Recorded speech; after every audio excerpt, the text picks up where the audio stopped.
Hello, Stuart Richland here from 420 Law Office and here on the YouTube channel. Thank you very much for touching base. Well, LA, you wanted an ordinance and now you have an ordinance.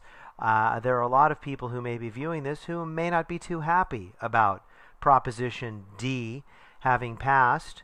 However, all is not lost. In fact, I have joined with two other attorneys that I respect a great deal to begin the brainstorming. We started it before the election, and now looking at things as things are gelling, we have quite a few strategies I think you will want to avail yourself of.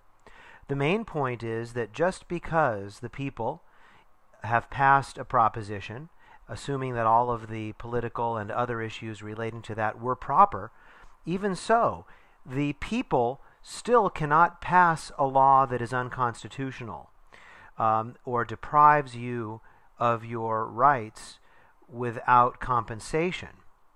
So it may be that the city of Los Angeles, in trying to close 800 collectives, may find itself facing 800 lawsuits for damages for the closing of the companies. This is called compensation, just compensation for a taking. The basis for the taking is that these companies would be categorized as pre-existing, non-conforming uses. So that would be the theory in part. So there are other theories as well. And I have a feeling that there will be some negotiation and that the fat lady hasn't really sung yet. Of course, another consideration in this matter is the fact that we have a new mayor and we have new attorneys for the city that may make different decisions. A new regime could mean a different enforcement policy. Another approach that has been suggested relates to the formation or the way that the thing was constructed. Prop D appears to be both a taxation and regulation measure. So there is some controversy about blending those two.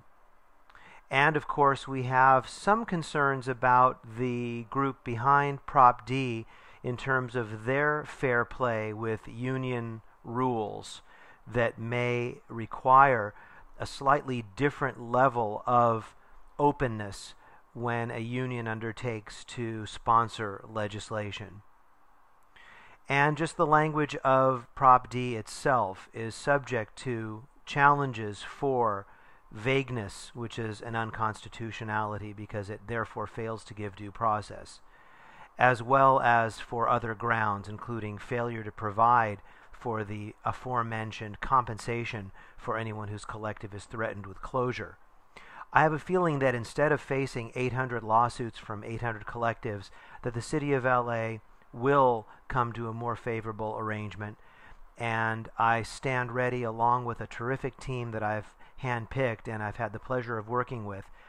I stand ready to vindicate your rights and protect your rights. We're about to announce a no-charge legal symposium in which we will discuss the world after Prop D. If you're interested, will you please give me a call at 888-420-LAW-1 and let me know that you want to be on that list. 888-420-LAW-1. Take good care. By the way, I'll take the Pepsi challenge with any other attorney on my comprehensive 1-hour consultation on medical marijuana law. I'd be very happy to give you my book and walk you through it. Just to give me a call and we'll book your appointment. It is $500, and I also have an upsell, which is my $1,000 do-it-yourself corporate kit. Thanks very much for touching base.